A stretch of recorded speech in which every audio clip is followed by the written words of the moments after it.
Começa agora, Café com Política. Uma realização 96 FM e Jornal da Cidade. Seja muito bem-vindo à edição número 74 do Café com Política, que tem oferecimento de Brambila, acreditando no futuro. Sempre fazendo parte aqui da bancada fixa semanal, o consultor Kleber Santos. Kleber, bom dia para você. Bom dia, Café, bom dia aos amigos que acompanham aqui o Café com Política. O jornalista, nosso boss, João Jabur, gostou do boss? Gostei, só não complementa, né? Não, boss com B-O-S-S. Dois S, eu sei. Muito obrigado, bom dia, Café, bom dia a toda a nossa grande audiência. Já que ele admitiu, os aumentos salariais são todos com ele agora. Conosco também o Ricardo Bizarra. Bizarra, bem-vindo aí. Bom dia a todos. E o nosso convidado de hoje é o presidente municipal do Partido dos Trabalhadores, o Cláudio Lago. Cláudio, bem-vindo aqui ao Café com Política. Bom dia, Café. Bom dia, Ricardo. Bom dia, João. Prazer estar com o dia, Kleber. Bom dia, ouvintes da 96.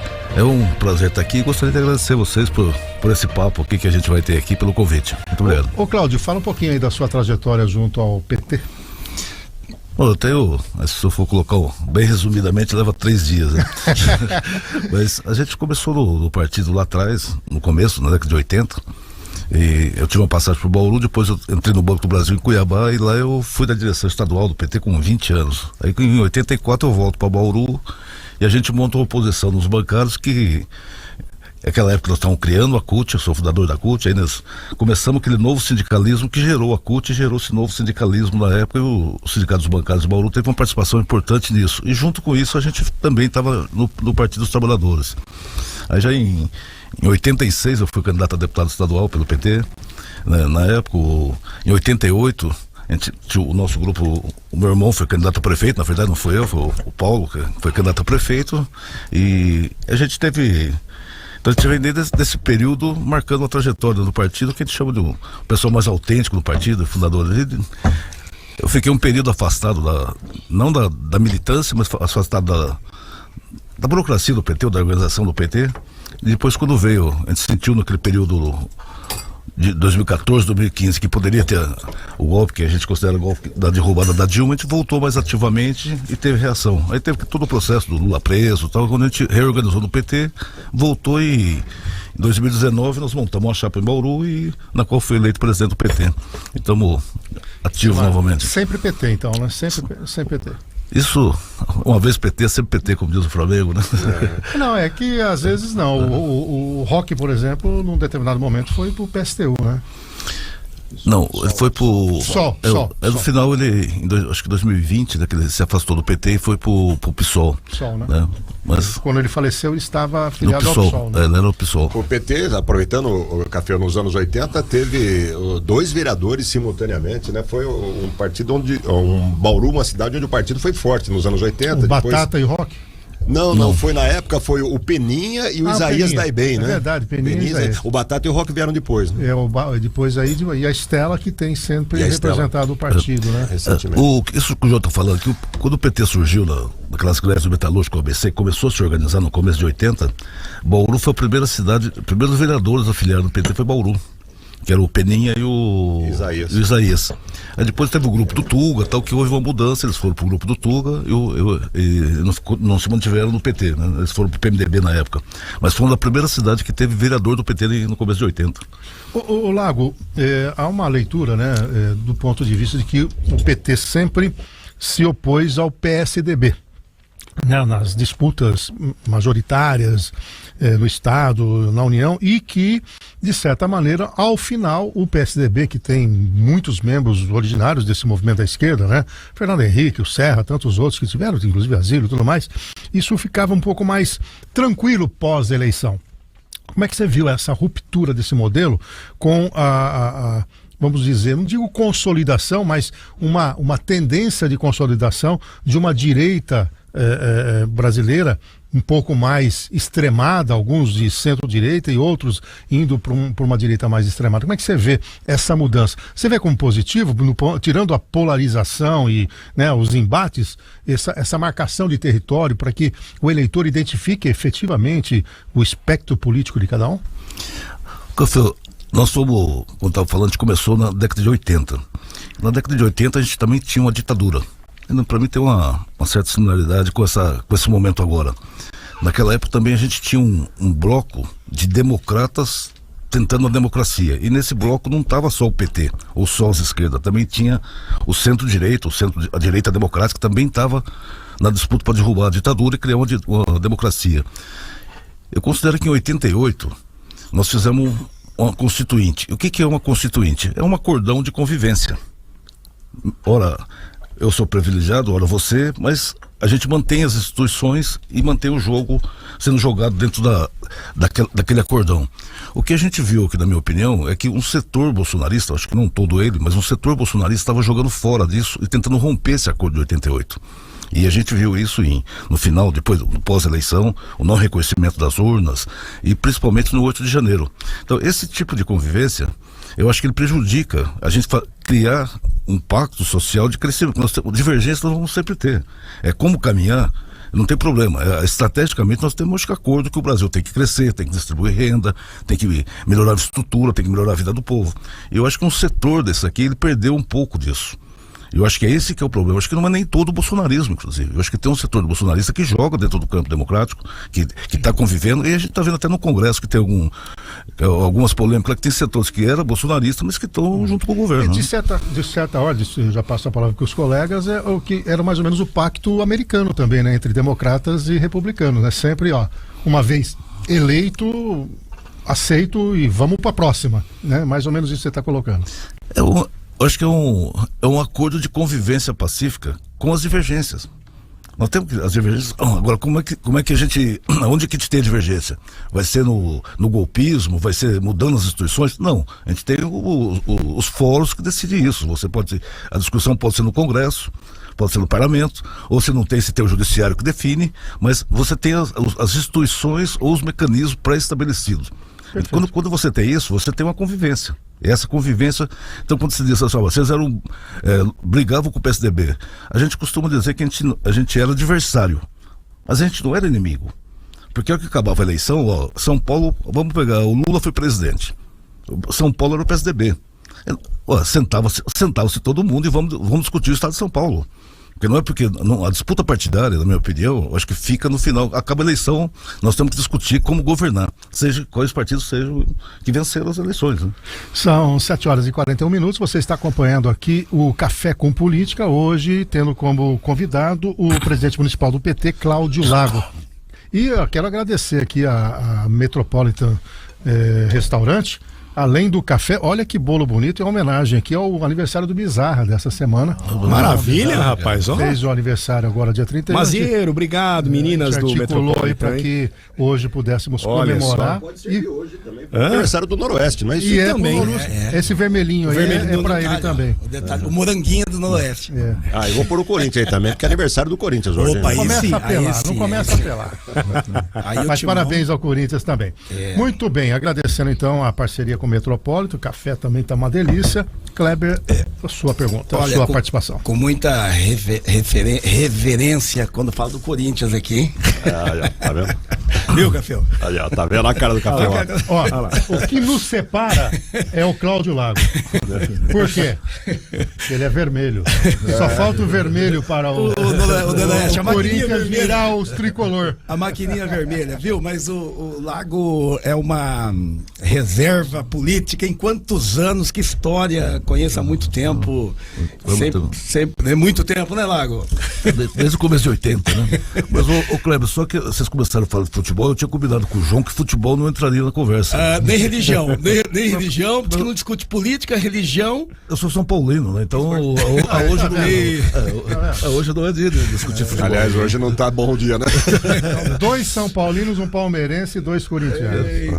Mas, Kleber, falando de política. Vamos lá então, Lago, é o seguinte, eu queria saber de qual lado que você está nessa questão aí dessa semana que o Diretório Nacional do PT se reuniu, né, para discutir já eleições municipais e dividiu bastante, por 2 votos apenas, está autorizado o PT fazer alianças, estar junto com todos os partidos, e a grande discussão foi essa, junto com o PL, inclusive, quer dizer, o PT do presidente Lula e o PL do ex-presidente Bolsonaro. Aí o Gilmar Tato foi questionado, que é da comunicação, falou, não, nós vamos sim, porque a gente tem que tá junto aí e criar uma grande frente, né? Além da esquerda, vamos ampliar esse leque aí. Eu gostaria de ouvir a sua opinião sobre essa decisão do PT em relação às eleições municipais de 2024, como é que você faz essa leitura dessa decisão? Na verdade, a decisão do partido, ele tinha uma tática eleitoral, que era uma das coisas que a gente estava segurando, que foi segunda-feira que foi definido. A gente já teve algumas discussões prévias, inclusive, junto com o diretor estadual e nacional, que estavam preparando essa discussão. Mas, na verdade, o que se tirou ali é uma tática de fortalecimento do partido. Vamos pegar o caso do estado de São Paulo. Nós, não é de conhecimento de todos, que a gente teve um enfraquecimento. Nós temos apenas 3 prefeituras do estado de São Paulo, perdemos vários vereadores, nós precisamos reestruturar para as disputas nacionais, principalmente. Então, qual que é a tática? É o fortalecimento do partido no estado. E qual que é a prioridade que foi tirada, Cleber? É que a gente monte candidato próprio, principalmente nas cidades acima de 100 mil habitantes. No estado de São Paulo, acho que são 31, se não me engano, que são mais 100 mil habitantes. Nessa cidade nós já temos 27 candidatos já com... habitantes, não eleitores. Não, eleitores. Eleitores 31 que tem acima de 100 mil eleitores. Eleitores, desculpa. Exatamente. Eleitores. É o fortalecimento. Então, qual que é a prioridade que foi tirada, mesmo com isso aqui? É você ter candidaturas próprias e tentar fazer o arco de alianças com os partidos que apoiaram o Lula. Essa é a prioridade. Agora, tem casos que, em determinados locais, que tem prefeitos, por exemplo, ou tem vereadores, que mesmo que tivesse outro partido, apoiaram o presidente Lula. Aqui no estado de São Paulo é mais raro, digamos assim, mas no Nordeste, por exemplo, aconteceu muito. Então é nesses casos que se permite fazer isso, mas o centro, ou qual que é o objetivo central, é lançar candidaturas próprias ou dentro desse campo que foi a base da eleição do Lula, né? E que aqui em Bauru nós também estamos caminhando para isso.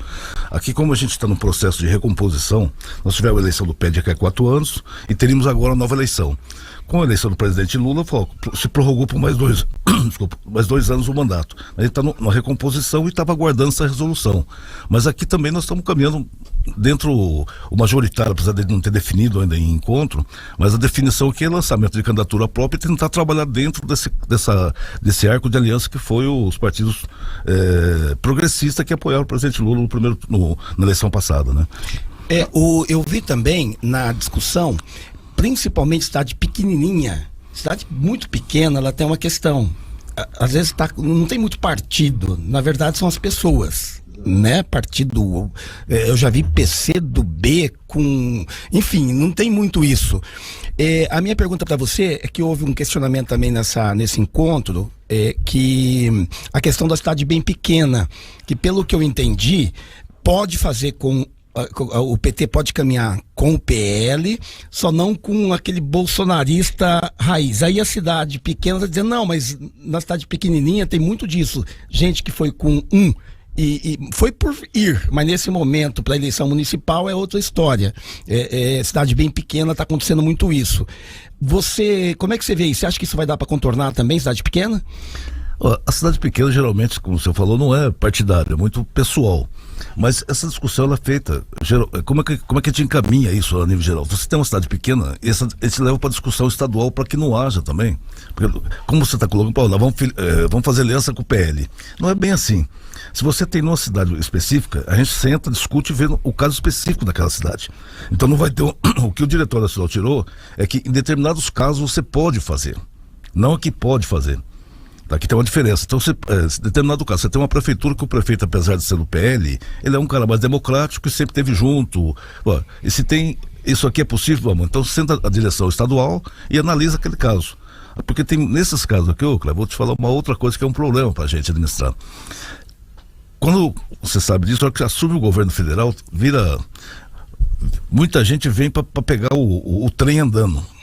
E nesses casos, muita gente que vem para a direita e depois não acompanha a política que o PT também tem. Vocês, concordando ou discordando, a gente é um partido político, um dos poucos partidos políticos que temos no país que tem uma direção programática. Então você concorde ou não, mas a gente tem. Então não é só questão eleitoral da gente ganhar uma eleição numa cidade pequena, Nós ganhamos a eleição, mas politicamente você faz uma política que não é a política do partido, completamente contrária, não tem sentido. O que a gente está fazendo é, se há se tiver um programático semelhante ao nosso, próximo do nosso, que há acordo, bom, tudo bem, você pode fazer. Agora, eleger por eleger só para ganhar a eleição e botar e ter uma secretaria, não é esse o caso que nós temos interesse. Né? Jabor. Cláudio, o PT em Bauru tem 40 e tantos anos de história, você também, junto com o partido, e o PT nunca elegeu um prefeito, o PT elegeu alguns vereadores, mesmo nos melhores momentos do PT nacional, hoje nem é o caso, está com 3 prefeitos, mas já teve dezenas de prefeitos, né? Principalmente logo após a primeira eleição do Lula. Mas o PT em Bauru nunca emplacou um prefeito e nem mesmo um nome que talvez tenha ido para o segundo turno, eu não me lembro todas as eleições de 2 turnos, e chegou a vice-prefeitura com a Estela, né, numa eleição do Rodrigo Agostinho. E fala-se muito que o partido em Bauru sempre foi rachado, dividido por muitas alas, muitas tendências. Como é que você analisa essa história, Cláudio? E você tem esse desafio, talvez, de tentar levar o partido a um outro patamar agora, né? Quem sabe até disputando um segundo turno e quem sabe ganhando uma prefeitura. Bom, aqui Bauru tem esse histórico, mas são 2 coisas diferentes. Aqui, como você falou, quando a gente teve o melhor momento eleitoral, aqui a direção que fez uma opção para compor com o Agostinho. Então, mesmo não sendo o cabeça de chapa que ganhou, do ponto de vista eleitoral, era um aliado do PT que estava no governo. E vocês sabem disso, não estou falando nenhuma novidade. Tanto que a Estela foi vice dele por 2 vezes. Então, ela foi vice dele e a população via como Agostinho como o candidato do Lula, digamos assim. Então, apesar da gente não ter o cabeça de chapa, na verdade a gente ganhou a administração nesse período. É uma administração mais próxima da gente, o que a gente estava junto. Com relação às disputas internas, é normal, o partido, para quem vê de fora o PT, ele acha que o PT é muito rachado, né? Mas o PT ele foi criado a partir de correntes políticas e mantém isso com a democracia interna. Obrigado. E mantém essas divergências. Aqui em Bauru nós temos 3, 4 grupos diferentes, mas a nível nacional nós temos 14, 15, tem estado que tem mais. E é normal que a gente discuta isso. Se você pegar, por exemplo, em São Paulo, o PT de lá tinha um compromisso com o Boulos de apoiar a candidatura dele. Isso é consenso? Não era consenso em São Paulo. Mas como é que o PT funciona nisso? Você discute, debate, aprovou, morreu o assunto. E isso muitas vezes é visto como divergência, como briga. E o PT aqui de Bauru não é diferente. E a gente trabalha para unificar. Isso aqui, uma vez aprovado, a gente vai. Agora, como no período anterior que o Lula e Dilma foram presidente, nós tivemos com o Agostinho, depois vem todo aquele processo, já sabendo, Lava Jato, queda da Dilma, etc. Houve um enfraquecimento do partido. E agora nós estamos reestruturando. E a gente tem... para essa eleição aqui, nós temos uma expectativa.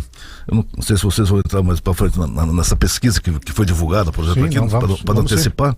Mas eu acho que o quadro aqui em Bauru, por exemplo, ele está muito favorável. E eu acho que essa pesquisa, inclusive, mostra aqui que não está consolidado, e que a gente tem uma chance de apresentar um candidato com chances reais para a sociedade. Como cabeça ou compondo? Como eu disse anteriormente aqui, o que está prevalecendo hoje, que a gente não definiu ainda no diretório, o que prevalece é a gente lançar uma candidatura tentando um arco de aliança com os partidos progressistas. Por isso que teve aquela reunião que participou o PSDB, outros partidos ligados à esquerda, que a Ara esteve também, seria ali um grupo que estava tentando encontrar algum caminho. O Batata esteve conosco, né? Também tem uma expectativa no seu próprio partido do Agostinho eventualmente ser o candidato. É mais ou menos aí ou não? Surgiria alguém raiz mesmo do PT? Aquela reunião ali foi um grupo de partidos que convidou para fazer que é um grupo de um partido que não estão aliados com a Suélia, digamos. E nós fizemos não foi discutido propriamente lançar uma candidatura dali. Foi discutido o momento político da cidade e a grave crise, do ponto de vista daquele conjunto de partidos genericamente falando, é que a cidade está mal administrada e isso pode ter consequências futuras. Então a gente precisa, o que nós fazemos? Mas não foi discutido de sair dali um candidato. Porque a gente tem que ter uma coisa que é assim, mesmo a gente sendo oposição à Sueli, os partidos têm propostas diferentes, visões diferentes e também tem as suas necessidades internas de como se organizar. Então aquilo ali não é um fórum para tirar um candidato próprio. E o PT e esses partidos progressistas estão discutindo para lançar uma candidatura própria que a gente... desse grupo progressista que apoiou o Lula. Essa é a tendência majoritária do partido hoje, que é o que eu defendo também, que a gente lance uma candidatura, que a gente apresente para a sociedade, como o João falou, aqui nós não tivemos nenhum governo do PT. E a gente tem programa de PT. A gente tem uma diferença dos outros governos. Então essa é a tendência que a gente vai fazer hoje, lançar propriamente uma candidatura própria aqui. Ô Cláudio, e olhando estatisticamente, a gente percebe que o espectro à esquerda em Bauru não tem avançado, né? Veja a eleição do Bolsonaro, na votação que ele teve em Bauru, do Tarcísio, que é conservador, a própria prefeita vem dessa ala bolsonarista, né? Inclusive vai ser um problema ano que vem, né? Palanque aí, né? Principalmente se o PL entrar com algum candidato, né? Como é que isso vai se dar? E você acredita que o PT sendo o governo federal e naturalmente com um fundo partidário mais confortável, né, e tudo mais, dá para dessa vez convencer a população local mais conservadora de que a esquerda seria o melhor caminho, diferentemente do que acontece em São Paulo. São Paulo, a cidade de São Paulo, a grande São Paulo, sempre foi mais voltada a votar para a esquerda, né, tanto que o Boulos lidera a pesquisa por lá. Eu vejo de duas maneiras. Primeiro, eu não concordo muito que Bauru é uma cidade conservadora. Se a gente pegar historicamente, desde 80 para cá, nós não temos prefeito conservador aqui, exceto a Suelen. 80 nós tivemos Tuga, depois de Tuga, a reeleição do Iso, ele não foi apresentado como direita. Depois nós tivemos Nilson Costa, Tidei, o Agostinho. Mas você não acha, desculpa só interromper o seu raciocínio, que a população não conseguia identificar? Eu vou falar por mim, tá? Eu nunca identifiquei no Rodrigo Agostinho essa tendência mais à esquerda, nunca identifiquei. Eu tenho familiares que votaram nele, eu pessoalmente já votei nele, e não enxergava nele, ele enxergava o Rodrigo Agostinho, ambientalista, sujeito que estava aqui enraizado, que veio do movimento ali, mas nunca assim. Quando que ele se identifica à esquerda? Quando ele se diz contrário ao Bolsonaro, e aí o próprio partido dele faz composição. Será que ao longo desse tempo essa questão da falta da polarização, vamos dizer, não deixou um pouco esses candidatos sem essa pecha? Eu não enxergava no Tidei também esse escopo, talvez o Tuga um pouco mais. O Café, o que você chama de esquerda, a gente chama de progressista. Então nós temos um setor mais progressista e um setor mais à direita.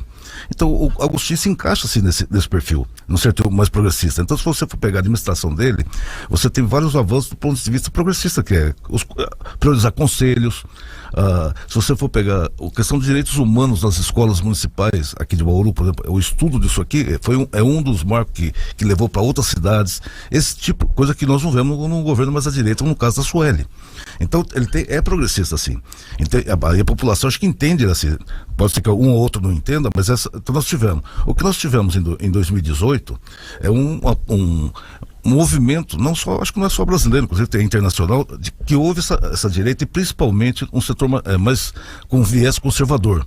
Eu costumo dizer que em 2018, se eu tivesse lançado minha candidatura como General Lago, era perigoso eu ser eleito, né? Se eu fosse o Capitão Lago, eu teria sido eleito, né? Mas essa onda, ela passou. E ela vem passando paulatinamente. E Bauru, propriamente, Café, eu não vejo como uma cidade conservadora. Apesar desses votos aqui, ela representa um momento político que estava, e uma fragilidade também do setor progressista, que nós fomos muito massacrados nesse período anterior. E agora nós estamos se recompondo. E essa transição, eu acho que Bauru volta à normalidade, e nessa normalidade, acho que até as pesquisas que eu estava falando aqui mostram isso, que nós vamos ter espaço sim. E a cidade é progressista, viu, Café? Você sabe que, a propósito dessa discussão de esquerda, direita, né, é muito relativo, né, para muita gente. O Cláudio deu a definição de progressista, que não é necessariamente esquerda. O Flávio Dino, ontem, o ministro, tentando lá apaziguar um pouco a bronca do pessoal de esquerda com o Zanin, ele mesmo falou, nem o PT é partido de esquerda, né? O Zanin não tem que fazer o jogo da esquerda, o voto da esquerda, votar de acordo com as convicções da esquerda. E de fato, né? O PT hoje poderia ser considerado um social-democrata, né, Cláudio, talvez, e não a esquerda. A esquerda mesmo, nós temos poucos partidos e não tão representativos. E é importante, né, antes de a gente chamar o intervalo, rememorar essa pesquisa que o Lago está mencionando, né? A Agile, encomendada pelo JC, trouxe aí que na espontânea, né, a Suelen tem 18, na estimulada. Na estimulada, desculpa. A Sueli está em primeiro, 22, segundo, 22%. Na sequência o Rodrigo Agostinho, 20%. Depois o Raul com 15% e depois vem o Meira ali 7, embaixo. Meira 7. Então, por esse prisma, né, e o próprio diretor da pesquisa disse que a Suelen, com tudo que ela tem na mão, era para estar nos 35%. Então você tem razão. A eleição está em aberto e naturalmente que tem alguns gargalos da ponta dela, e claro que ela está usando a máquina em seu favor. A gente vê aí a ocupação de espaço em redes sociais. Nesse aspecto, só para a gente fechar esse bloco, você acha que uma eventual pulverização, e é o que o Kleber defende aqui, não favoreceria a candidatura da Sueli? Você acha que é possível ficar com 2 candidatos, vamos dizer, fortes, né, para se oporem à Sueli? Desde que a gente tem segundo turno, no primeiro turno você pode abrir o leque. Desde que tenha a perspectiva de não deixar ela ficar metade mais um, né? Posso fazer a análise da pesquisa, do meu ponto de vista? Claro, vai lá. A gente acha que tem 2 aspectos. Primeiro, essa pesquisa, ela pega um momento atual e não da disputa eleitoral. Então ela tem um recal, o Kleber, que é o especialista nisso, ela tem um recal na cabeça do eleitor. Se você chega no eleitor hoje que não está acompanhando a política e pergunta em quem você votaria para prefeito, vem os nomes dos prefeitos anteriores, que é o caso de Agostinho, a prefeita atual e quem disputou o segundo turno, que é o Raul. Então é uma pesquisa que não mostra efetivamente a disputa que vai ter. Agora, o que me impressiona nisso é que, como a prefeita está em campanha ambulante, que não a Suelen, todo prefeito, assim como Lula, quando a pessoa está no executivo, ela está fazendo campanha todo dia, diariamente. O percentual dela, na nossa expectativa, é que seria maior. A hora que você entra com a campanha, a tendência é ela perder um pouco de voto. Então, se é real isso, e ela está disputando sozinha, e está com 20%, ela está com pouco apoio popular. Então, é dentro disso que eu acho que a gente tem chance, sim, de fazer de ter outros candidatos e apresentar alternativa. E eu acho que está aí aberta essa eleição completamente por esses números. Se essa pesquisa é correta, a eleição está aberta, gente. Perfeito. Bom, estamos aqui com o Cláudio Lago no Café com Político. O Jornal Posca mandou um abraço para você. Mandou um abraço para ele também.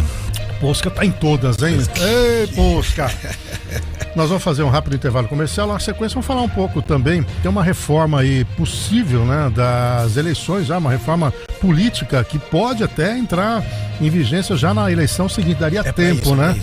E vamos também falar um pouquinho desse recorte nacional, aproveitando a experiência do Cláudio Lago. Aí tem o Centrão se aproximando do governo Lula, nós temos algumas pautas, aumento de ministérios e, claro, nós queremos aqui ver se o Cláudio Lago já fala quem vai ser o candidato do PT à sucessão municipal. Será que a gente arranca dele, Jabor, no final? E quem sabe ele mesmo, né? Ele mesmo, né?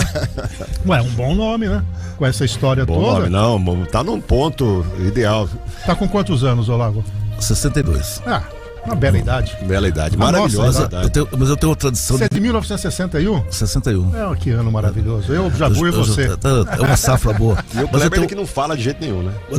O Kleber não conta. O contrato não permite. Tá. Mas eu tenho.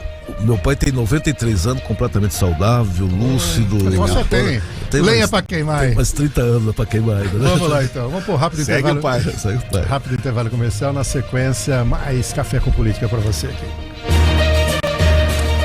Falando em política nacional, houve uma iniciativa, né, parlamentar visando uma mini reforma política, né, que poderá, se der em velocidade, até atingir as eleições do ano que vem. O Kleber Santos traz um resumo pra gente. É isso mesmo, Cafeu. A Câmara quer aprovar uma mini reforma eleitoral para as eleições do ano que vem. Creio que vai dar tempo sim, porque sempre é nessa época, eles correm e dão um jeitinho. Querem aprovar, inclusive, antes do dia 7 de setembro, agora já. E deputados e senadores, eles querem agilizar porque tem que ser sancionada a mini reforma até o dia 6 de outubro. Que é um ano antes das eleições. Um ano antes, para ter validade já na eleição do ano que vem. Então, e a Justiça Eleitoral, só para lembrar, ela tem até o dia 5 de março do ano que vem para fazer aquelas resoluções que também vão para a eleição. Tem um resumo aí do que estão tentando mudar? Tenho sim, são 8 temas que eles querem reformar.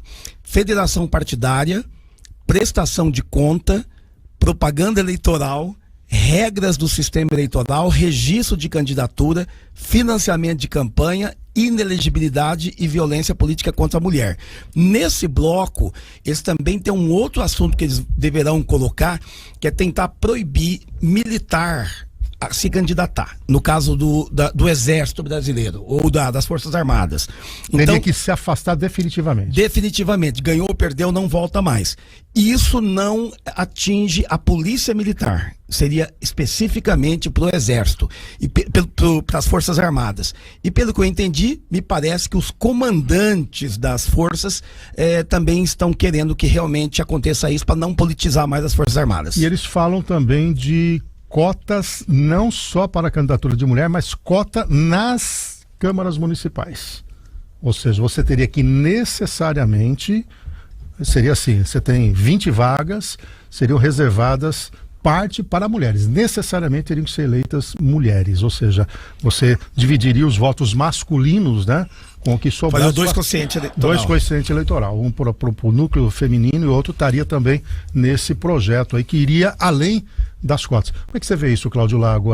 Uma perspectiva de mexer um pouco. Você não acha que as regras no Brasil tinham que ter um pouco mais de perenidade aí, até para que não fosse causuística e tudo mais, né? Ou não, é assim mesmo, o mundo político é esse? Eu acho que são as duas coisas, né? O ideal qual que fosse, é que uma regra fixa continuasse. Mas, por outro lado, nós também temos que entender que nós estamos construindo uma democracia. E nós não temos histórico disso.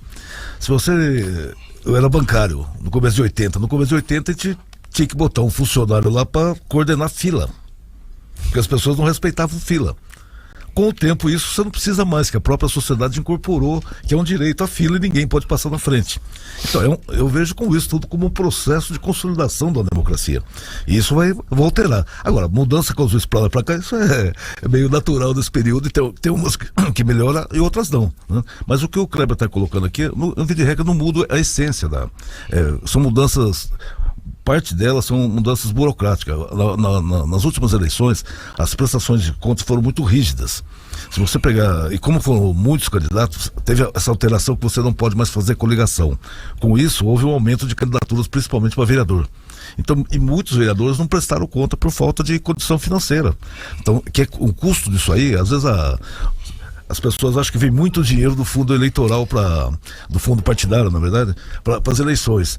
Mas às vezes o dinheiro que vem não paga o contador advogado para prestação de conta. Tá? Então, é complicado que pouca gente faz isso, pouca gente especializado, então você tem que ter adequar. Então o que está sendo feito, na minha opinião, está tendo uma adequação para dar uma agilidade. É lógico que tem gente que se aproveita disso, né? As duas coisas existem, né? Agora, Lago, como é que você vê o governo Lula? Óbvio, é seu partido, ele veio com o discurso, por exemplo, de não ter ali a questão da emenda parlamentar, chamada, né, tinha outro nome aí, secreto. O orçamento secreto, agora é emenda parlamentar, mas a desova de recursos é bastante significativa. Não quer dizer que esse dinheiro está indo para a corrupção, está indo para os municípios, são indicações e tudo mais, mas tem sido uma moeda, né? E ele disse que não iria praticar isso, mas se rendeu. E agora traz definitivamente o Centrão, né? São 38 ministérios, estão falando já chegar a 40, que seria até superior ao que aconteceu no Dilma. Faz parte da governabilidade, o eleitor vê nisso essa perspectiva de que, olha, sem estar com o Congresso próximo, sem se toma lá da cá, eu não consigo votar lá meus projetos, ou você tem uma visão crítica sobre isso? Não, a gente tem uma visão crítica sobre isso, mas isso aqui é resultado de uma constituinte do modelo político que nós temos. Quando a gente fala das emendas, na verdade, se você for pegar, não é no governo nem do Bolsonaro. O Congresso vem tendo uma participação no orçamento desde o governo Fernando Henrique. Que vai acontecer no município, em Bauru, por exemplo, o ano que vem, vai ter emenda impositiva. Apesar de ter votado aqui, eu particularmente acho que, na minha opinião, acho que o deputado não deveria ter emenda. A execução orçamentária é do Executivo. Do Executivo, só que a nível nacional, você sabe disso, está tendo um avanço cada vez mais do Congresso na parte do orçamento. E cada vez mais eles têm poder. Isso independente de estar Lula, Bolsonaro, quem é que seja no governo, ele tem que fazer uma negociação para poder encaminhar, para o governo andar. Isso é o problema da nossa Constituição. Nós fizemos desse jeito, é uma Constituição parlamentarista, você sabe disso, e o Congresso vem assumindo. O que nós discutimos, que o Lula falou, é que a gente ia acabar com o orçamento secreto. O que era o orçamento secreto? A gente não sabia quem indicava para onde ia exatamente. Então o que se tornou foi da publicidade com aquilo. Agora, acabar com as emendas parlamentares hoje não está colocado na ordem do dia, a gente não consegue. O que eu estou vendo, você pergunta do governo, mas eu acho que o governo Lula, ele está fazendo uma recuperação de credibilidade, principalmente a nível internacional, que mesmo quem é oposição reconhece que o Lula tem uma liderança e um papel internacional. E hoje nós temos, a nível internacional, você está tendo uma nova geopolítica e que, vamos ser honestos, o Bolsonaro não se enquadrava nesse novo modelo geopolítico. Se você pegar depois do pós-guerra, ali os Estados Unidos, por exemplo, tinha 75%, 77% da política, da economia mundial. Hoje ele tem em torno de 20%. Então as condições hoje, você tem outros parceiros econômicos que você tem que fazer relação e essa recomposição está participando. E o Lula tem essa participação. E eu falo, bom, mas isso aí é só para você ter um marketing internacional? Não. Isso aí representa você trazer investimento para o país. Se você pegar a primeira viagem que o Lula fez, por exemplo, no começo do ano, que ele circulou muito com empresários, ele não vai lá fazer protocolo ou tomar café, ele vai lá com empresários para fazer acordos bilaterais. Foi quase 300 bilhões de investimento no Brasil nos próximos anos. Isso é o que foi em 2004, 2005, fez um crescimento para o país. Então uma coisa que nós estávamos discutindo anteriormente, a disputa eleitoral nós já fizemos. Agora, não interessa se o empresário apoiou o Lula ou deixou de apoiar, ou se apoiou o Bolsonaro. Agora nós temos que fazer um pacto de crescimento. Assim como esses dias atrás, teve um pacto para a retomada das obras de educação. São mais de 2.600 escolas que estavam desde 2013, 14, 15 paralisadas. Do governo da Dilma, inclusive. Que estavam paralisadas. Aqui em Bauru são duas. Uma na Ferradura Mirim e outra acho que é Parque União. Tem o endereço delas aqui que vão ser retomadas. E como é que você faz isso? Foi o PT que fez isso? É o PT que induziu a isso. Mas tem que fazer pacto com quem? Com esse Congresso. E como é que você faz pacto com o Congresso? Se você falar no Congresso e só brigar com o Congresso, você não aprova esse tipo de coisa. Então, acho que no geral, nós estamos caminhando bem e a expectativa nossa, tanto é que se você pegar o risco país, caiu pela metade praticamente, estava em torno de 300 e pouco, hoje está em 160, 170. A política começou lá com a reforma da Previdência, né? Que se você olhar a FIT, por exemplo, que aumentou a nota, ela vem contando uma história de Temer até Bolsonaro chegando agora, né? Uma agência de risco, ela não dá uma nota no retrato, ela dá no filme. E ela faz alertas também. A gente sabe que a questão fiscal é seríssima, né? Ontem foi entregue um orçamento que tem um possível rombo de 164 bilhões para o ano que vem, que depende de novas receitas, né? Então esse é o maior entrave do ponto de vista econômico. E se isso não for cumprido, da mesma maneira que subiram a nota, eles rebaixam. Então, mas como você diz, existe um filme. E esse filme, principalmente do pós-governo Lula, que ele vem melhorando, porque você fez uma reforma fiscal, principalmente essa reforma tributária, você fez um arcabouço fiscal que você deu umas condições que ia ser. Aí você tem a reforma tributária, que você sabe disso como economista, que ela muda o patamar do país. Como vai ser implantado? Não vai ser implantado de uma hora para outra, mas essas medidas... Vai até 2032. Por quê? Porque aqui você tem resistência na mudança, mas a simplificação do imposto, ela traz um enorme ganho para todo mundo. Hoje, um grande entrave do Brasil é que você tem uma lei em Bauru, você tem uma lei em Pederneiras, você tem uma lei no Acre, as empresas que vêm de fora não conseguem nem entender direito como é que funciona esse arcabouço. E essa simplificação. Então, esse conjunto da obra e a volta de uma credibilidade internacional também, que eu tenho que ressaltar, é que eleva essas notas. Assim como foi, nós já tivemos essa experiência no começo de 2000, quando nós atingimos um investimento grande. E por que ganhou? É um conjunto, como você disse. Mas o governo tem que ter credibilidade e tem que mostrar uma expectativa de crescimento.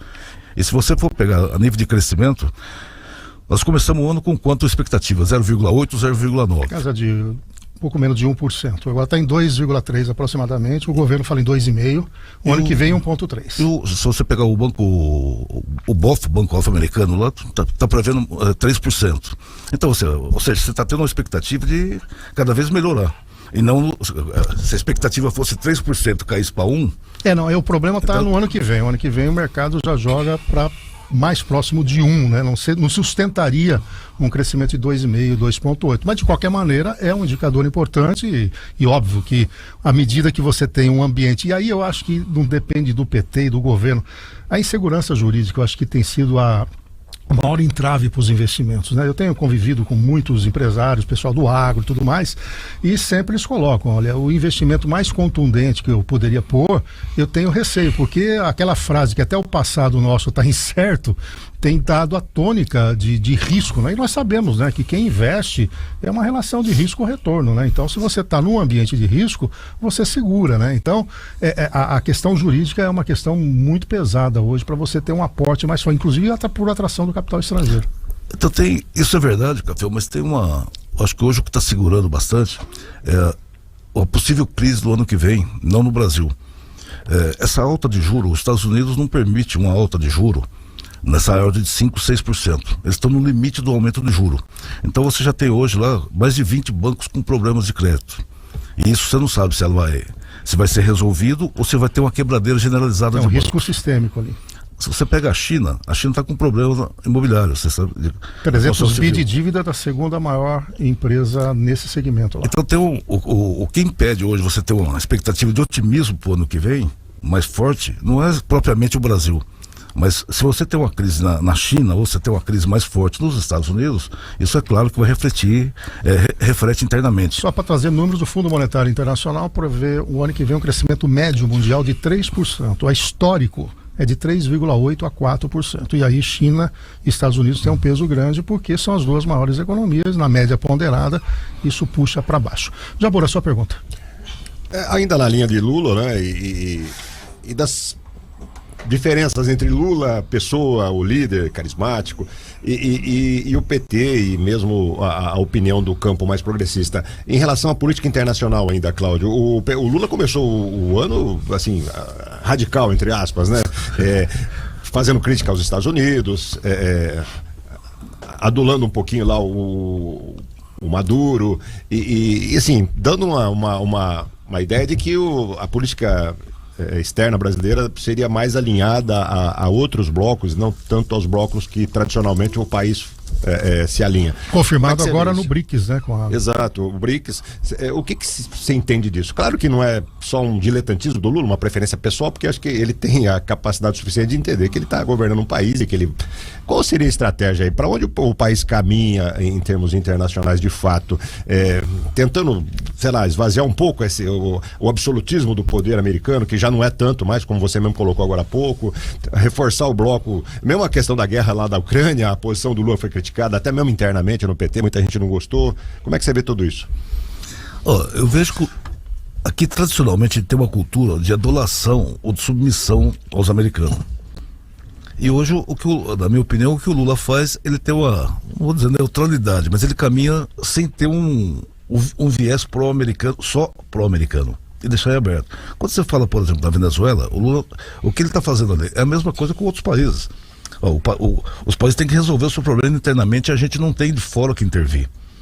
Tá? Não é porque o país não está alinhado com os Estados Unidos, está sofrendo um boicote econômico, tá? É que nós temos que ir lá então, essa é uma política que não serve apenas para a Venezuela, é só uma política generalizada para todos os locais, a política que se tem. E a nível internacional, você está buscando. Você está tendo essa mudança geopolítica, ela está acontecendo. Então, não tem uma crítica propriamente aos Estados Unidos, mas você não está rompendo com os Estados Unidos, você tem uma relação. Tanto é que essa semana está vendo o pessoal americano vem aqui e tem uma relação boa com os americanos. O que você não tem é uma submissão à política americana. E você tem que criar um espaço do Brasil no mercado externo. E o Brasil tem uma relação econômica. Estamos falando dos BRICS. Qual que é a discussão? Por que é que a gente tem, uma das discussões que tem por que é que nós temos que comprar dólar para negociar com a China, por exemplo? É uma coisa que essa que é a crítica que você tem. Qual é a obrigatoriedade? Por que não podemos ter uma relação direta com eles? Aliás, tem algumas coisas aqui que essa polarização que o Café estava falando, que acaba sendo algumas coisas meio sem sentido. Há pouco tempo atrás foi colocado que a gente poderia criar uma moeda que está sendo discutida aqui agora para as trocas, não uma moeda local ou não uma moeda do Mercosul, mas uma moeda para troca. O Café sabe disso, tal. E o setor da direita inclusive criticou, inclusive me questionaram na época. E você sabe como eu respondi, Café? Peguei uma matéria do Paulo Guedes, que defendia isso. Defendia a mesma coisa. Sim, mas ali tem um precedente, né? Eu não estou defendendo o Paulo Guedes, mas todos nós economistas entendemos que uma moeda ela se consolida se as economias têm um comportamento muito parecido, né? Que aconteceu ao longo dos anos para que nós chegássemos à zona do euro. Agora você vai pegar uma Argentina com 112% de inflação, querendo dolarizar, enfiar no mesmo balaio de gato do Brasil, que tem uma inflação de 4% ao ano com o Banco Central autônomo independente, aí você cria um grande problema. Mas isso é discutido há muito tempo, desde o Mercosul, que quando falaram a ALCA, lembra da ALCA? A América como um todo, os Estados Unidos fazendo parte de um grande bloco aqui americano, desde aquela época se fala de uma moeda única, mas as economias são muito distintas, né? São muito diferentes. Mas na verdade acho que não está discutindo uma moeda única, é uma moeda de troca. De troca entre. Qual é o o problema aí, Lago, só para a gente fechar esse tema? É que o empresário, ele se relaciona com a China, mas ele se relaciona com os Estados Unidos, ele se relaciona com a Europa. Então, não adianta ele ficar cheio de ienes ou de peso argentino, que ele não tem para quem entregar, ele vai ter que fazer só troca entre si, entendeu? Esse é o grande problema. Mas essa troca não seria para o empresário. Essa relação é relação entre como se fosse uma compensação do... Seria um estoque de divisas externas para o Brasil em várias moedas. Talvez aí possa funcionar. Então, mas a discussão, se a gente for aprofundar um pouco mais aqui, eu sou meio italiano, bato. A grande discussão disso aqui, Café, você como economista sabe disso, é o acordo de Bretton Woods que foi rompido no começo da década de 70. Sim. E a hora que você perde a relação com o lançamento da moeda em ouro. É que você perde o lastro ouro porque você deixa a autonomia dos bancos centrais, né? E mesmo porque as reservas em ouro não eram suficientes para você fazer todo. Vamos imaginar que o Brasil, né, o PT no governo querendo essa política fiscal que ele está fazendo. Se fosse lastro ouro, um abraço. Como é que faria para ter a circulação da moeda? Você não concorda, Café, que o fundo de toda essa discussão de moedas, você fazer outros lances, não só o dólar como moeda, no fundo tem essa questão do ouro. Sim. E tem uma tendência mundial hoje, tem um movimento para se retomar isso. Se vai conseguir ou não, é outra discussão. Mas eu acho difícil. Que essa autonomia dos bancos centrais de emitir moeda à vontade, isso fortalece as grandes potências. Mas tem limites, você sabe disso. Os Estados Unidos, por exemplo, soltou moeda. É a vantagem dos Estados Unidos que o dólar é aceito, então ele joga fora e não impacta a circulação. Mas isso é uma outra discussão econômica. O que é importante dizer é que uma moeda, independentemente do nome dela, ela tem que ter aceitação de quem está ali. Se no passado aceitavam sal para fazer as trocas, aceitavam bambu, é porque aquela comunidade entendia. Isso não vem de cima para baixo. É uma decisão e é uma credibilidade que você... As criptomoedas, quando foram lançadas, ninguém acreditava nela. Da onde vem essa história? Hoje você tem um mercado de criptos, né? Então é por aí. Mas vamos lá, o Lago, para a gente fechar aqui, para a eleição local, a candidata natural seria a Estela, ou não há um consenso em torno do nome dela e ela seria muito mais útil ao partido se candidatando novamente à vereadora? Não, exatamente, Café. A candidata natural hoje é a Estela Almagro. A prefeita? A prefeita. A candidata natural nossa. Por quê? É uma pessoa que está na Câmara Municipal, na minha opinião, está fazendo um bom trabalho. Mesmo ela não estando na SEI, ela está numa comissão de fiscalização e vem trabalhando muito bem com isso, é a candidata natural. O que nós discutimos, e daqui a pouco eu saio daqui, vou sentar com ela, inclusive, é que qual que é o melhor papel dela? É continuar na vereança ou ser candidata? É porque corre o risco de não levar e aí você perderia também uma cadeira lá, ou teria que repor a cadeira dela. Na minha concepção, acho que a Estela hoje tem a reeleição dela está praticamente garantida. Pelo trabalho que ela vem fazendo, acho que ela tem uma eleição praticamente garantida. Então é você tirar essa discussão que está sendo feita, mas se a candidata natural é ela. E se ela só não será candidata se ela não quiser. Quer dizer, depende somente dela. Somente dela. Pelo partido, ela seria o candidato. A parte nossa tem acordo e seria um candidato natural nosso. E ela tem a unanimidade do partido, porque a gente sempre olha o PT com algumas alas internas, né? Sim ou não? Café, a gente não fez essa discussão. Como está discutindo, está reestruturando o partido e estava esperando essa orientação nacional para ver o caminho que a gente ia tomar. Mas o nome dela hoje é o nome de consenso. Nós temos que ser o nome natural. Agora, se considerar que ela não vai ser candidata, nós temos outros nomes, inclusive o meu tem um setor que defende que eu deva sair candidato a prefeito. E a gente está discutindo para que a gente defina. Manchete garantida já, hein? Mais um no hall. Cláudio Lago e Stella Almagro. Muito bem. Tem outros Cláudio, nomes lá, né? obrigado pela sua presença, obrigado aí pelas suas colocações e pela luz que você está trazendo aí nesse ambiente político. Tá vendo? Eu que agradeço o convite, agradável, que o café é muito bom, o bolo do Ricardo também é muito bom aqui, mas é um bom papo e estamos dispostos aqui a hora que vocês quiserem convidar de novo. Mais próximo da eleição, você não tenha dúvida, né? Queremos ouvir todos aqui, esse é um programa democrático. Fazia muito tempo que eu não vi o Kleber também, foi um prazer revê-lo ele. O Kleber é o único que o cabelo não fica branco, entendeu? Não sei a magia que ele tem. Tchau, Kleber, tchau. Um abraço, Kleber, um abraço. Até semana que vem. Dá tchau, valeu, um abraço para todos, um ótimo final de semana, prazer estar aqui com vocês novamente. Entre linhas e manchete garantidas. Garantida, bom papo com o Cláudio, obrigado Cláudio, um abraço a todos, bom final de semana. Para você, um excelente final de semana, até segunda-feira, se Deus quiser. Tchau, tchau.